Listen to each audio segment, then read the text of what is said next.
Повечето компании бързат да внедрят редица инструменти, базирани на изкуствен интелект, обаче често удрят една преграда и една трудност, която е, че всъщност самата организация като че ли не е готова.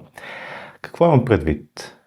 Решенията често се взимат бавно. Задачите са разпределени между различни екипи и това да се управляват зависимости между тях е доста трудно.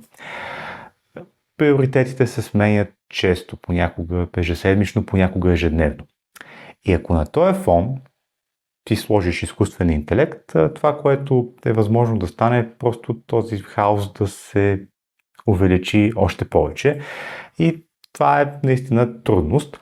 Така че това, което правим в Code Transition е всъщност да подпомогнем нашите клиенти, като им помогнем да преструктурират този, както ние го наричаме, организационен дълг, като работим с техните лидери, обучаваме екипите, променяме процесите, така че работата да върви по-безпроблемно.